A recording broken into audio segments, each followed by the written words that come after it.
Actually, she's still working. So, Dr. Shavika Gupta, all yours. Thank you, sir. So the topic of my today's presentation is nutritional status of preschool children from low-income groups. This is something in continuation with what Kamini has presented, but yes, I have done it before because my thesis is already being submitted. I've been awarded PhD. So now we all know that Sustainable Development Goal 2 focuses on ending all forms of malnutrition by 2030, and improved nutrition is a key priority in international development. Nutrition of infants and young children is one of the largest concerns, since deprivation in early childhood often causes irreversible damage to physical and mental health. Nutritional problems are often unnoticed until they reach a severe level, but mild and moderate undernutrition are highly prevalent and carry consequences of enormous magnitude, growth impediment, impaired learning ability, and later in life, low work productivity. Children may appear to be seen as healthy, but when they face grave risk associated with undernutrition. The latest data, NFHS 4, has shown that nearly 20% of children under age 5 in India are wasted, 36% underweight, and 38% are stunted. And if we see data from various NNMB surveys, there is a marked reduction in the severe grade of undernutrition, but mild and moderate undernutrition continues to add to the pool. So it becomes equally important to identify, track these children with mild and moderate undernutrition as early as possible for timely nutrition and health intervention to prevent further deterioration in nutritional status. Taking this into consideration, the main objective of the study is to explore the appropriateness of various anthropometric indicators, as we know that is one of the method to assess nutritional status and is being commonly used in the community setting. So in assessment of nutritional status and early identification of children in need of immediate intervention, and to study the association of morbidity and feeding practices on nutritional status of children with respect to these anthropometric indicators. Now coming to methodology, the study was a mixed longitudinal study design which enrolled 2,305 subjects between 0 to 71 months of age from 6 Anganwadi centers in Haidarpur, Northwest Delhi. Now data was collected from all Anganwadi centers in 12 rounds at 3 monthly intervals from August 2006 to April 2010. Now these Anganwadis were chosen basically to the nearness to the investigator, and they have a relatively stable population and a cooperative ICDS personnel. Inclusion criteria for the sample included children between 0 to 71 months of age, residing in the areas of selected Anganwadis and willing to participate in the study. Exclusion criteria is physical disability of child preventing him from standing erect, errors in recalling age of the child by primary caregivers, children over 71 months of age, and not willing to participate in the study. Now here, I will not go in details of sampling technique, but one thing that I want to mention is that now the sample size is being calculated taking into consideration that we want to see the association between the undernutrition and morbidity. So therefore, when we calculated that, now it came out to be 456. Now BMI was, in a pilot study, the BMI was reported by 9%. The low BMI for age was reported in 9%. So to enroll 456 undernourished low BMI for age subject, it is required to enroll 5,066 children, making a total sample size to be 5,066. But when if I can do, I would have done a cross-sectional survey, but a cross-sectional survey would not have given me data on preceding and succeeding the morbidity or the impact of repeated morbidity on various anthropometric indicators. And a longitudinal design would not have been operationally feasible to have been done for 5,066 children. So a mixed longitudinal study design was undertaken, which allows a follow-up for a larger sample size in a short time span. Now this is the flow chart for data collection. At the time of enrollment, data on socio-demographic profile and utilization of ICDS services was collected and recorded on a pre-tested questionnaire, and each child was assigned a child card, and in each round, data on anthropometry using standardized techniques and equipments were collected. The data was collected for weight, length or height depending upon the age of the child, MUAC, waist circumference and hip circumference, morbidity pattern of 15 days recall from mothers data was collected, and it included basically type of morbidity, severity, duration, number of episodes and the treatment sought.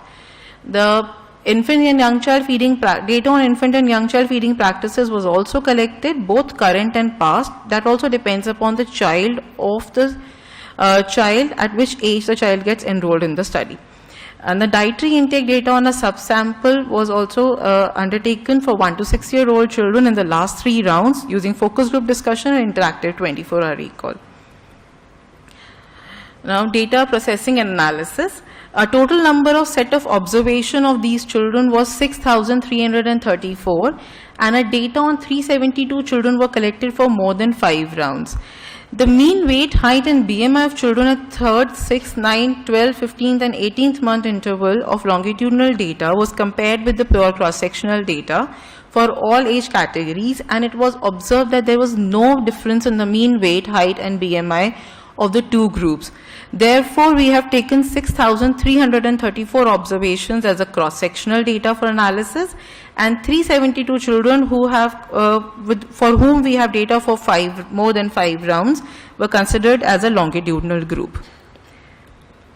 Now, some of the major findings which I would like to discuss today are, now these figures shows the comparative chart of present study of boys and girls with the WHO 2006 Child Growth Standards and NCHS, and you can see that the child living in these slums had lower median body weight, height, BMI and MUAC as compared to both the standards. However, the gap initially is, in the first 6 months, the gap is much less, and it increases with increase in age in both boys and girls.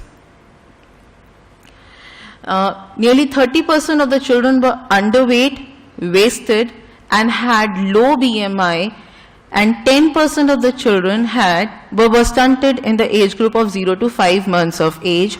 This clearly indicates intrauterine undernutrition.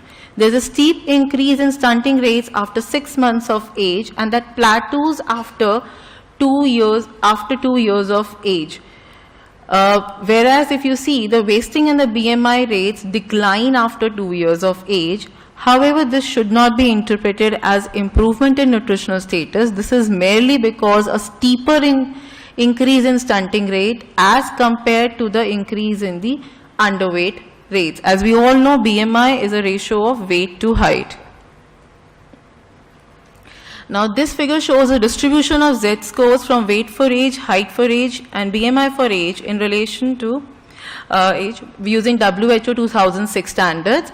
We can see this in these graphs that with age, the curve is shifting towards the left in both weight for age and height for age. This shows that there is a deterioration in the nutritional status with increase in age. However, after 1 year of age, there is a steeper movement in height for age towards the left. Now, if we see BMI for age, the curve is shifting towards the right after 1 year of age. This is again because of the steeper increase in stunting rate as compared to the increase in the underweight rates. Nearly 55.2% children were stunted, followed by 54% children wasted by MUAC, and 44% children were identified as underweight, 18% wasted, and nearly 13% had low BMI for age. And about 86% of the children had normal BMI compared to 44% or 55% of the children who had normal weight for age, and 44% children had normal height for age. Now, out of these 86%, 60% of the children with normal BMI were actually stunted, revealing that these children had normal weight for their current height and age. Now, BMI for age also identified 1.5% prevalence of overnutrition in children. About 3/4 of these children were stunted, that is short and fat. Weight for age, however, failed to make this kind of distinction. Now, longitudinal analysis. The longitudinal analysis was done for 372 children. We have plotted trajectories for weight for height, height for age and BMI for age for all these children and see how the growth trajectories are moving. So if the trajectory is going downwards, that is, it is crossing from -1 SD to -2 SD, it was considered as downward deviation. If the trajectory is moving up, then if that is from 1 SD, it is moving to 2 SD, it is considered as upward deviation. If it remains in the same, like it remains in the 1 SD, then it is considered as no deviation. Now, half of the children were found to be following their own trajectories, of which nearly 30% of the children were actually underweight or stunted, which would always appear as undernourished in a cross-sectional survey. Now, when we plotted weight for age trajectories, we identified that 28% children forming the most prior group of targeted nutrition intervention, as they were showing the downward deviation, which would be much higher in the cross-sectional survey, that is around 44% children were identified as underweight.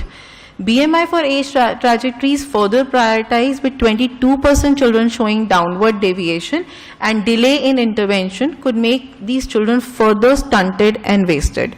1/3 of the children were also showing upward deviation. That means that 70 for BMI for age.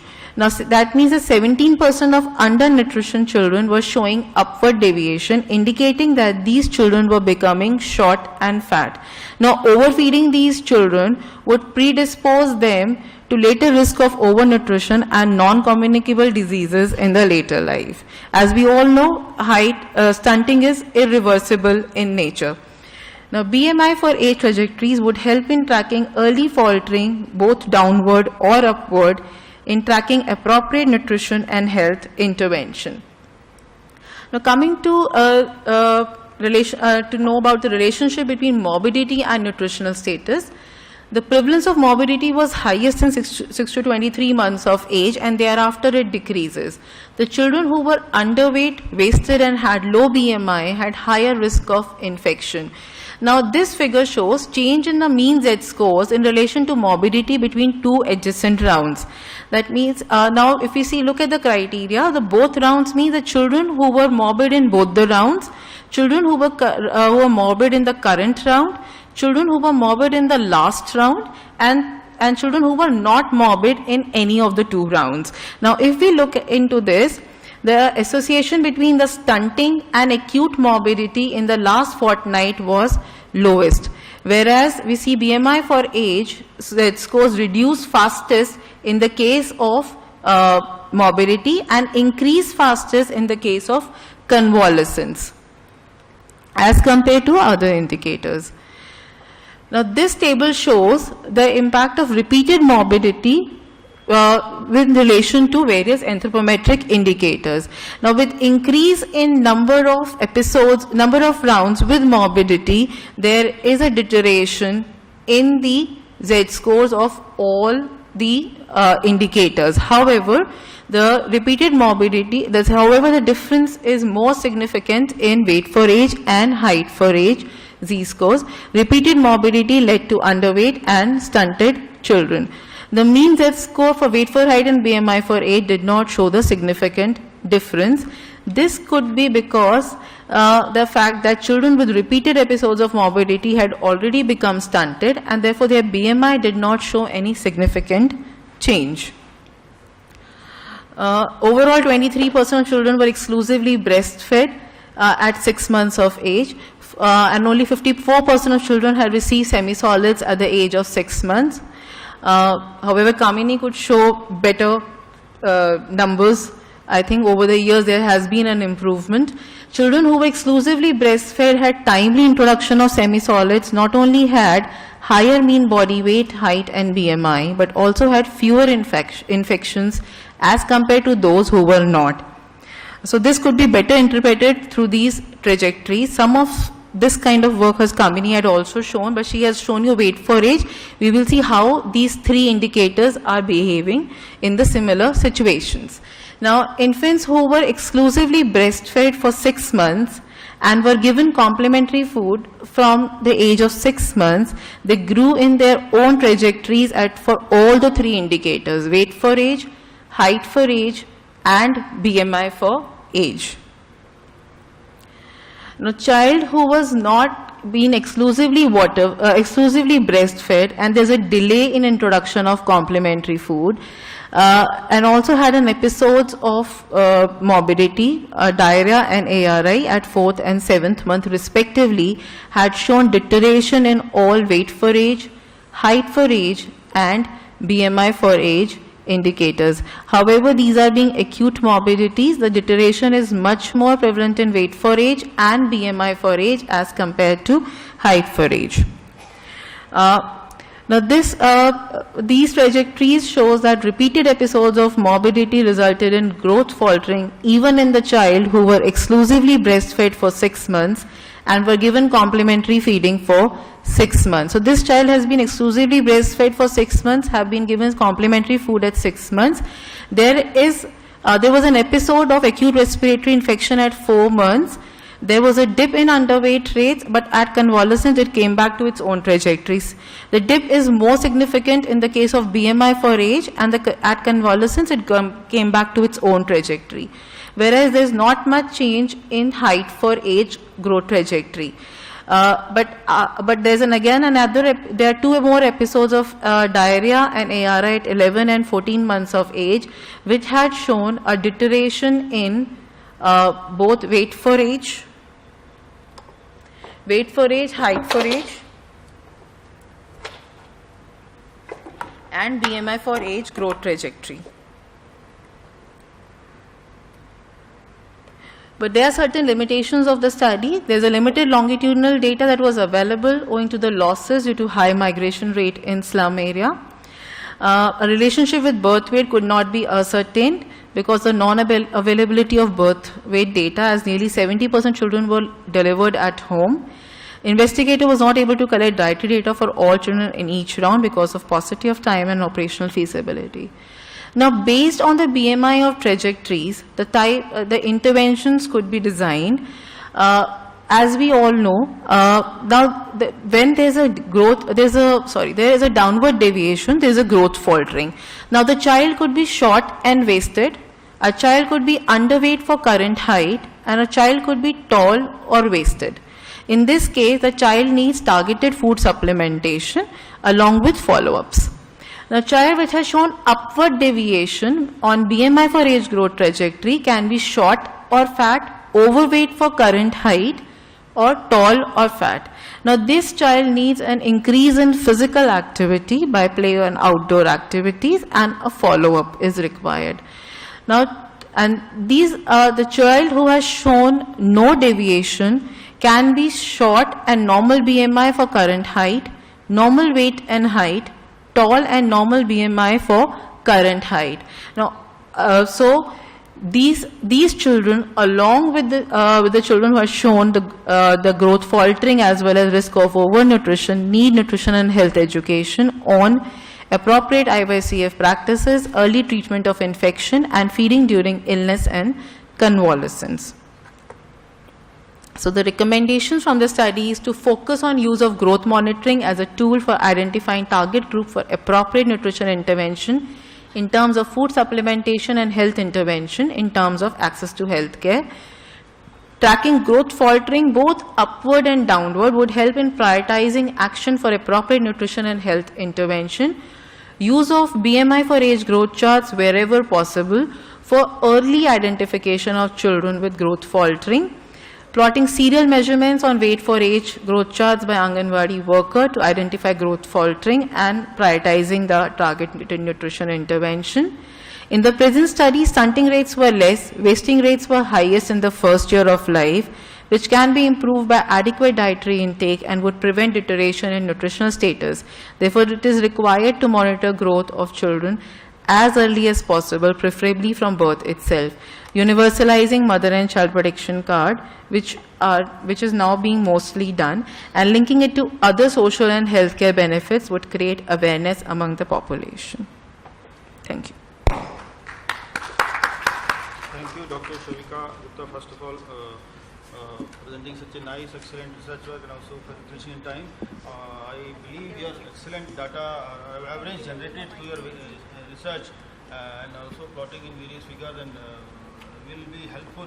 I hope you have published. If Yes, not, sir, my sir. suggestion is publish the paper No, that's- and it's send the published, paper to various policy ministries deciding a policy about nutrition, like WCD, Health Ministry, and also Niti Aayog, so that this data will be used for growth monitoring and linking with the nutrition status for the benefit of the all in this house. I don't know, many of you are aware that about 10 days back, Ministry of Health has released officially on the website of National Health Mission (NHM) the findings of Comprehensive National Nutrition Survey 2016 to 18. First time ever a national level survey was done by the Ministry of Health along with UNICEF, all 36 states and union territories, and the age group of this study population was 0 to 18 years. First time ever this national level study has been done. So your study also covered the nutrition status of the preschool children up to 5 years, I believe. Yes, So 6 this years. National Nutrition Survey has studied all nutrition parameters of including anthropometric, biochemical, all parameters up to 18 years of children. State-wise data is available. Please go through the data available is now openly on the NHM website, nhm.gov.in, and then your study, because your findings that nutrition monitoring, unless the findings of this CNMP, what I am telling you, almost same or slightly better than NFHS 4. So ministries are working on taking corrective action on NFHS 4, and now CNNS also will be using this survey findings to correct the nutrition situation in the country. And based on your, I think, study, how it, as a tool it can be used. So I think your paper is very timely, and you need to now sell your findings to various ministries, Yes, policymakers. sure, Thank sure. you so much. Thank Any you, sir. question, 2 or 3 questions or comments?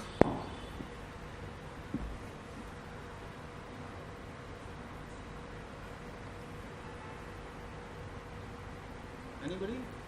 In case there are none, I would take this opportunity to place the two presentations in perspective of years. 2005-06, India was debating vigorously, should you adapt the new WHO standard or old NCH standard? Should you adapt an Indian standard? Should we have a Tamil Nadu standard, Kashmir standard, any other standard? So it was in that context that NFI planned the study, that really as compared to NFHS standard, WHO standard is the right thing for India. Mainly because, number one, the WHO MGRS standards utilized breastfed infants at least for the first 2 years, while NCHS is all bottle-fed infants, and you can proclaim from the treetops bottle feeding is wrong and use the standard to compare. Breastfed children and bottle-fed children do not grow in the same way, especially in the first year. The second major reason for supporting WHO MGRS is that one declaration made on one small sample. WHO generally used weight for height. Weight for height. It's irrespective of age. Age तो लोगों को पता नहीं, irrespective of age standard use करेंगे. The WHO, when they adapted the BMI for age, it showed very clearly it's a sigmoid curve. It is a stupidity to have said it is age unrelated. The same thing applies to MUAC. 85% undernourished, based on what? Indian children have low muscle mass and therefore have a low MUAC. So use of wrong indicators wrongly classifies people.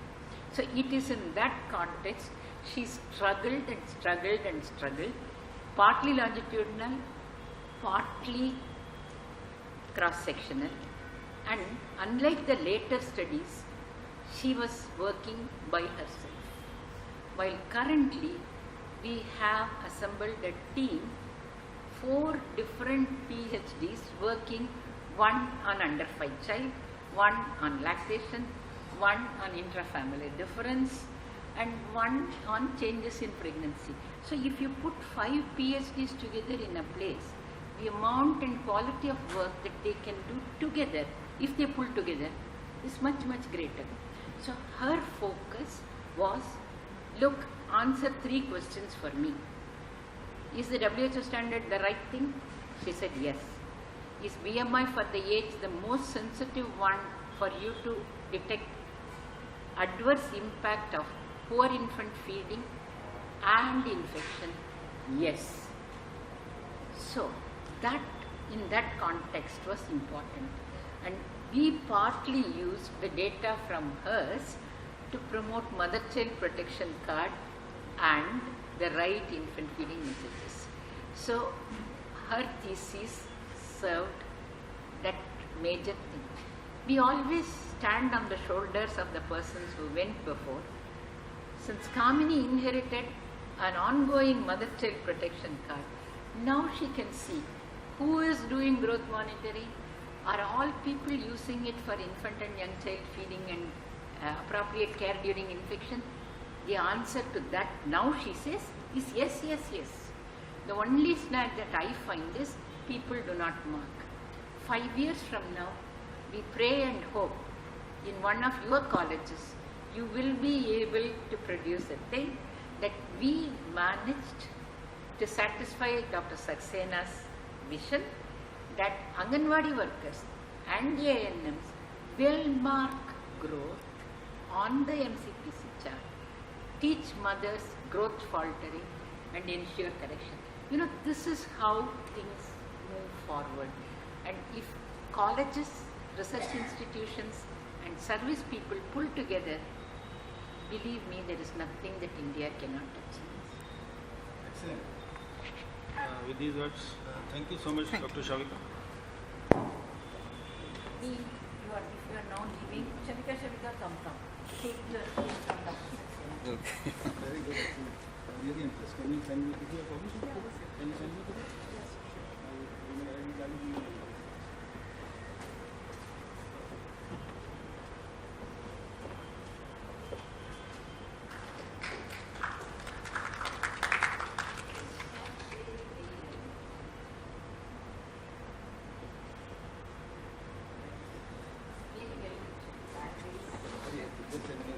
I am impressed by your findings.